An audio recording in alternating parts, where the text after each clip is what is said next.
ప్రతి సందర్భం ప్రత్యేకం, ప్రతి సంబరం శాశ్వతం. మీ one stop shopping destination Mysore sari Udyog. తమిళనాడుకు చెందినటువంటి సీనియర్ జర్నలిస్ట్ సూర్యప్రకాష్ రావు గారు ప్రస్తుతం మనతో పాటు లైవ్ కాల్లో ఉన్నారు. ఒక్కసారి టీవీకే విజయంపై ఆయన ఏం చెప్తారో ఇప్పుడు ఆయన మాటల్లోనే విందాం. నమస్తే సార్. నమస్తే. అసలు అనూహ్యంగా ఎవ్వరి అంచనాలకు అందకుండా టీవీకే పార్టీ ఈరోజు ఇంత ఫాస్ట్గా ముందుకు దూసుకుపోతాం. ఎందుకంటే అక్కడ ఎవరు కనీసం మీ పేపర్ వాళ్ళు కావచ్చు, మీడియా వాళ్ళు కావచ్చు, మీ వాళ్ళైనా ఎవరన్నా ఊహించారా? ఎక్కడ ఏ స్ట్రాటజీస్లో కూడా అతనికి అసలు పార్టీకి గెలుపు అనేది ఇవ్వలేదు. అలాంటిది ఈరోజు సీఎం అవ్వబోతున్నటువంటి పరిస్థితి ఉంది. కానీ ఒక్క సుమన్ టీవీ మాత్రం పదే పదే చెప్పింది, ఖచ్చితంగా విజయే నెగ్గబోతున్నాడు, విజయ్ సీఎం అవ్వబోతున్నాడు, టీవీకే గెలుస్తుంది అని చెప్పేసి. నేషనల్ మీడియా కూడా చెప్పనప్పుడే సుమన్ టీవీ చెప్పినటువంటి పరిస్థితి. మీరేమంటారు ఒక సీనియర్ జర్నలిస్ట్గా? ఎందుకు ఎవరు ఊహించలేకపోయారు? అక్కడ మార్పు కోరుకున్నారా ప్రజలు, లేకపోతే ప్రభుత్వ వ్యతిరేకత ఉందా? లేదు అంటే ఆయన సినిమా నుంచి వచ్చినటువంటి వ్యక్తి కాబట్టి ఒకసారి చూద్దాము అతనికి ఇచ్చి అని చెప్పి ఏమన్నా ఇచ్చున్నారా? అతి తక్కువ టైంలో పార్టీ పెట్టి గెలిచినటువంటి 1-2 వ్యక్తుల్లో ఒకరిద్దరిలో ఈయన కూడా ఉంటారనటంలో సందేహం ఏమన్నా ఉందా? అది మీరు సుమన్ టీవీ విజయ్ వస్తుందని ఎలా చెప్పగలిగారండి? Just I want ask. అక్కడ మా వాళ్ళు సర్వే చేశారండి. ఓకే. అయితే ఇప్పుడు ఈ ఎన్నికల్లోని అన్ని రాష్ట్రాల్లోని ఫలితాలకి ప్రధానమైన కారణం ఏంటంటే ప్రభుత్వ వ్యతిరేకత. బెంగాల్లో కావచ్చు, అస్సాంలో కావచ్చు, పుదుచ్చేరిలో కావచ్చు, కేరళలో కావచ్చు. మళ్ళీ యూడిఎఫ్ వస్తుందని ఎవరు ఊహించలేదు. అయితే విజయ్కి సంబంధించి అంటే తను చాలా స్ట్రాటజిక్ గా అడుగులు వేస్తున్నాడు. అతనికి అడుగడుగుల అవరోధాలు కల్పించడానికి డిఎంకే చాలా ప్రయత్నాలు చేసింది. ఆ స్టాంపేడ్ ఉదంతాన్ని చాలా హైప్ చేశారు. ప్రధాన కారణం ఏంటంటే మీకు తెలుగు రాష్ట్రాల్లోని తమిళనాడులోని పోల్చి చూస్తే మీడియా అనేది పూర్తిగా డిఎంకేకి అనుకూలంగానే పనిచేసిందండి. కానీ ప్రజలు అక్కడ ఓటర్లు జనరల్ గా ఏంటంటే ఓటర్లు కేరళ, తమిళనాడు పర్సెప్షన్ ఎప్పుడు వేరుగా ఉంటుంది. వాళ్ళు ఒక మార్పును కోరుకుంటుంటారు. తర్వాత ఏంటంటే వాళ్ళ వెనక ప్రభుత్వ వ్యతిరేకత, బ్రాడ్ బ్యాండెడ్ గా ప్రజలకు వ్యతిరేకంగా ఉన్న అంశాలు ఏవైనా ప్రభుత్వంలో కనిపిస్తే డెఫినెట్ గా వాళ్ళు రిజెక్ట్ చేస్తారు. అది ఇక్కడ విజయ్కి ఒక లాభంగా పరిణమించింది. నేను కూడా ఇంతకు ముందు రాశాను ఒక ఆర్టికల్లో విజయ్కి అవకాశాలు ఎలా ఉన్నాయో కూడా విశ్లేషిస్తూ రాశాను.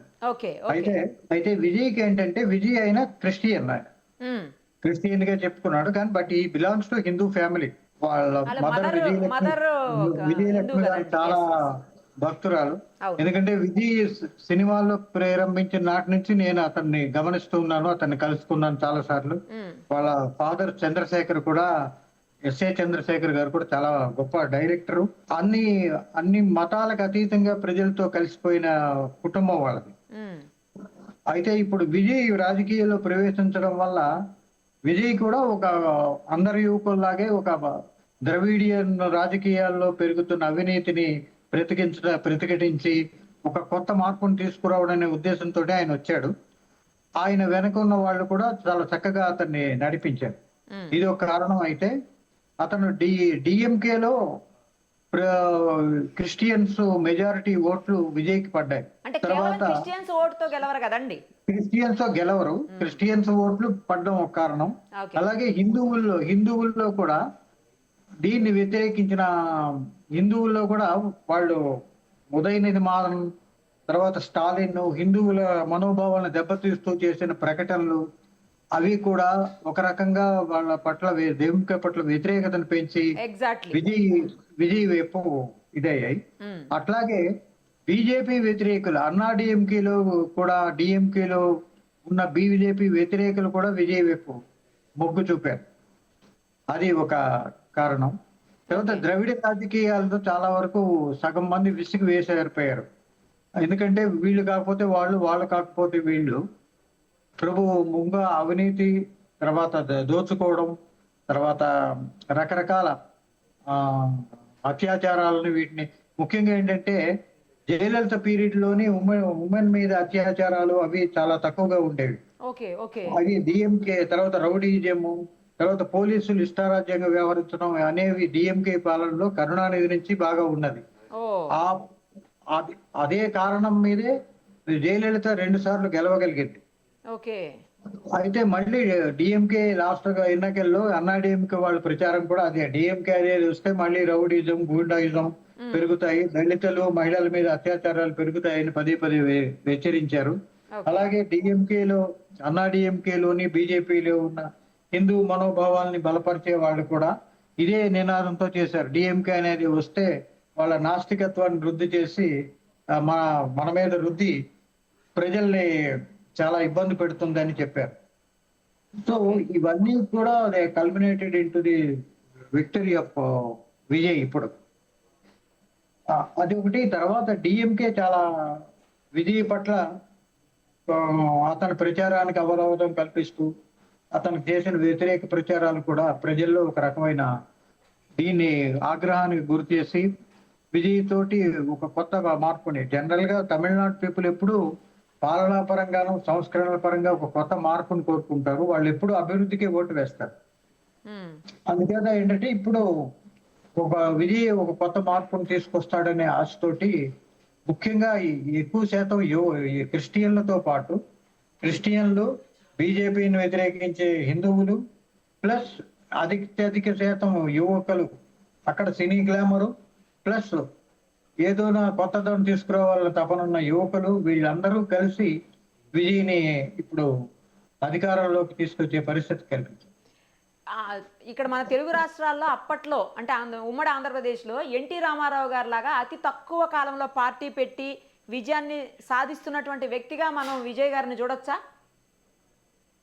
చూడొద్దండి. అయితే ఎన్టీ రామారావు కూడా అక్కడ లాభించింది కాంగ్రెస్ వ్యతిరేకతే.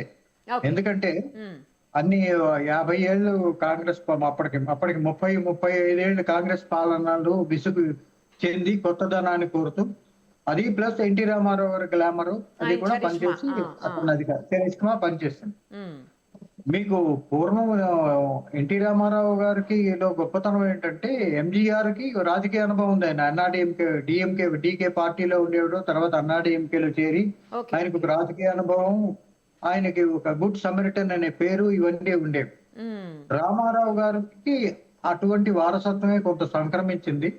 తర్వాత ఆయనకున్న సినీ గ్లామరు, తర్వాత ప్రజలు బాగా మార్పును కోరుతున్న పరిస్థితులు ఎన్టీ రామారావుని అధికారంలోకి తీసుకొచ్చారు. ఇక్కడ విజయ్ని అధికారంలోకి తీసుకొచ్చడానికి చెప్పిన కారణాలు నేను చెప్పాను. ఓన్లీ చరిష్మా ఒకటే కాదు. చరిష్మా అంటే విజయ్ కంటే కమల్ హాసన్ కి, రజనీకాంత్ కి ఎక్కువగా charisma, but they could not make it. ఎందుకంటే తమిళ ఓటర్లు మనం అనుకోకూడదు కానీ మిగతా రాష్ట్రాల ఓటర్ల కంటే తమిళ ఓటర్లు క్యారెక్టర్ వాళ్ళు ఒక విజ్ఞతను ప్రదర్శిస్తారు. Just they don't carry by ఒక స్లోగన్ కో లేకపోతే ఒక క్యాస్ట్ బేస్డ్ రిలీజియన్ బేస్డ్ నినాదాలకో వాళ్ళు మొగ్గు చూపి ఓట్లు వేయడం అంటూ జరగదు. ఓకే, అదే ఇప్పుడు మీ కేరళలో కూడా రుజువు అయింది. Right sir. అయితే సీఎం అవటం పక్కా అంతే కదా? ఆయన సింగిల్ లార్జెస్ట్ పార్టీగా అవుతున్నాడు. అన్నాడీఎంకే వాళ్ళు, బీజేపీ వాళ్ళు ఈజీగా సపోర్ట్ చేస్తారు. బీజేపీ వాళ్ళు సపోర్ట్ తీసుకోవడం విజయ్గా ఇప్పుడు అవసరం, ఎందుకంటే కేంద్రంలో పూర్తి సపోర్ట్ లభిస్తుంది. బీజేపీ తమిళనాడులో కానీ, తమిళనాడులో ఫెయిల్ అవ్వడానికి అంటే అధికారాన్ని సంపాదించుకునే దిశగా కానీ, లార్జెస్ట్ పార్టీగా అవతరించే దిశగా ఎదగపోవడానికి కారణం వాళ్ళంటే స్థానిక ప్రయోజనాలని దృష్టిలో పెట్టుకుని అభివృద్ధి పథకాలను ఎంకరేజ్ చేయకపోవడం అనేది కారణం. ప్లస్ పార్టీని అట్టడుగు వర్గాల్లో డెవలప్ చేసే పరిస్థితిని వాళ్ళు కల్పించడంలో ఫెయిల్ అయింది బీజేపీ నాయకులు.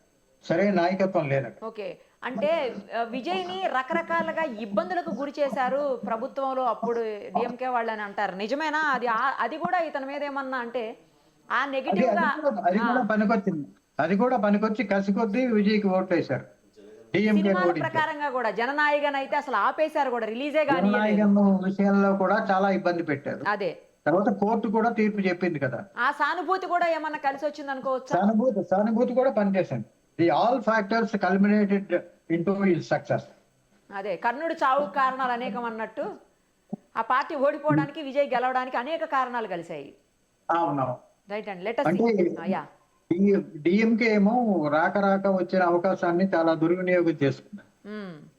అది స్వయంకృతాపరాధమే. ఎందుకంటే డిఎంకే పాలనలోని పెరిగిన అత్యాచారాలు, మహిళల మీద అత్యాచారాలు, తర్వాత దళితుల మీద అత్యాచారాలు, తర్వాత పోలీసుల జులుము, ఇవన్నీ చాలా హిందువులకు ఎక్కువగా వ్యతిరేకంగా మాట్లాడడం పదే పదే ఆ నేతలు. ఆ, వాళ్ళు ఇది ఇంకా మాకు తిరుగులేదు అనుకునేది అహంకారాన్ని అందరు నాయకులు ప్రదర్శించారు. ఉమ్. సో ఇది ఏంటంటే డిఎంకే ఇది మిగతా రాష్ట్రాలు కూడా ఒక గుణపాఠం కావాలి. అసలు ఏ మాత్రం చరిష్మా లేనటువంటి విజయ్ కారు డ్రైవర్ కొడుకు కూడా గెలుపు దిశగా ఉన్నాడంటే అసలు దీన్ని నిజంగా అతని అద్భుతమైన విజయంగానే మనం వర్ణించాలి. ఏం లేదండి, ఎన్టీ రామారావు గారు పార్టీ పెట్టినప్పుడు ఆయన ఎవరు నిలబెడితే వాళ్ళు ఇర్రెస్పెక్టివ్ ఆఫ్ దేర్ పర్సనాలిటీ గెలిచారు. గెలిచారు. ఆయన చరిష్మా వల్లే వాళ్ళందరూ గెలిచారు. అట్లాగే అదే విజయ్ ట్రెండ్ ఇక్కడ చరిష్మా కూడా రిపీట్ అవుతున్నట్టు. కొనసాగింది. Thank you so much. నమస్కారం, థ్యాంక్ యూ.